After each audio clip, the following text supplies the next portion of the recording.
My name is Bob, and I'm a volunteer, and I've been a discharge volunteer I'm in my 5th year here at Abbott.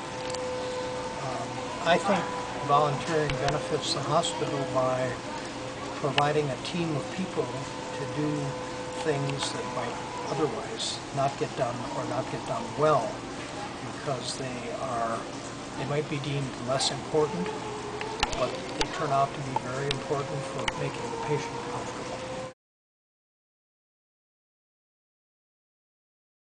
I think volunteering hugely benefits several communities. One is the hospital community, because as a discharge volunteer, we're the last person the patient sees when they leave the hospital.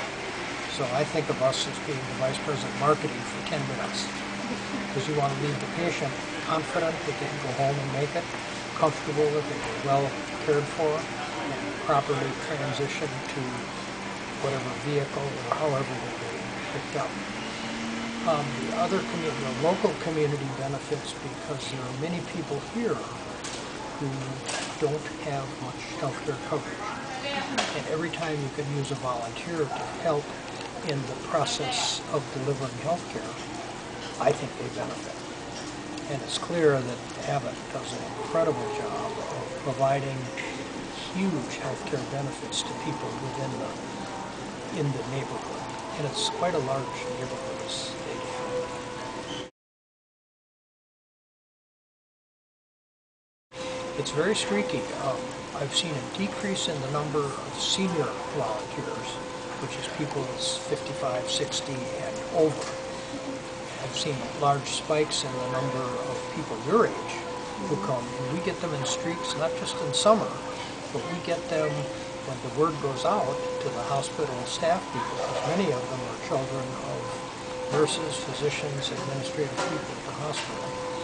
And when volunteer services, Desiree and company, go to the high schools and say, gee, we have this opportunity for your kids, let me tell you about it, and would you like to give it fun? Because we need help for Christmas, holidays, and Thanksgiving. There's a lot of times during the year when staffing, we need a lot of help because hospital staff people are gone. Spring break is a great example. Christmas to New Year's. Do you think there's any reason why the numbers have increased for certain groups?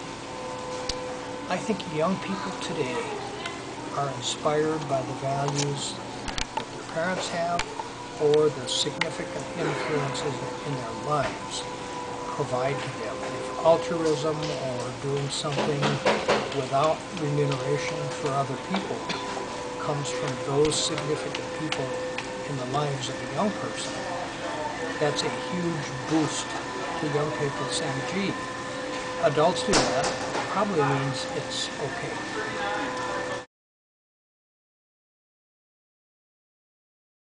We've actually constricted some of our duties, but on my own I try to expand wherever possible when I see an opportunity.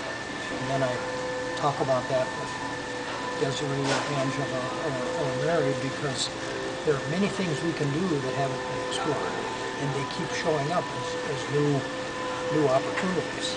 So I probably push that envelope a little too far and a little too fast, but somebody should do it.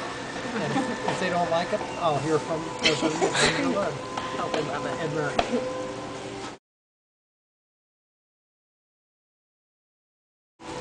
It has a very positive effect. I'm about 4.5, almost 5 weeks past spinal surgery, and in about 2 weeks I was going stir crazy because I could only read so many books. So I came back in the 3rd week, and the energy of doing it trumped the fatigue that I felt because I wasn't strong enough.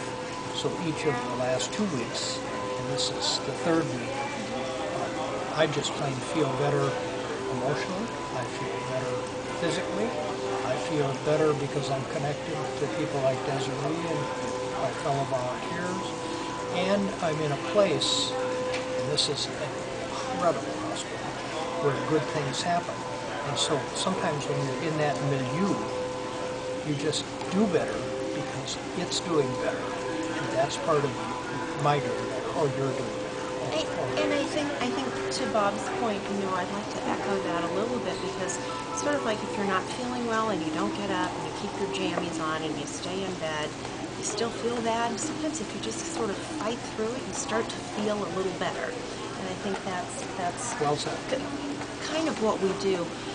Plus, I know that there's another volunteer, and I'm going to use Dick as one of our other long-term volunteers as an example as well. I know after his shoulder surgery, he also was in patient escort, so he was pushing wheelchairs and carts, wasn't able to do that. But when he returned, because I think he, as a very active, retired Northwest Airlines pilot, Northwest Airlines. He was a 757 captain for 20 years, his last 20 years. Staying home was just something that got old really quickly for him. Staying busy is something that he likes to do and likes to give back. So we were other to look at expanding his volunteer opportunity into more of a greeter. So when people come in the hospital, and you guys know how large we are and how many people stop you and ask you for directions all the time. So just being that friendly face to greet people when they come in, sometimes that first point of contact and the last point of contact by a volunteer can make all the difference in the world for either a patient or a guest coming into the hospital. What Desiree discovered about this gentleman is that he had an exceptional ability for greeting people and taking them into the hospital at 6:30 in the morning.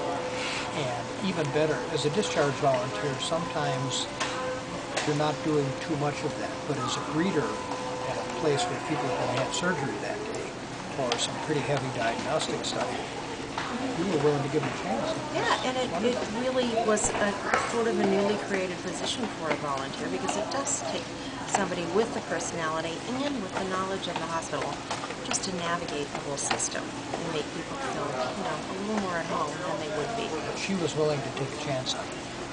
Okay, and he had what's called a frozen shoulder from an injury, and he couldn't move it.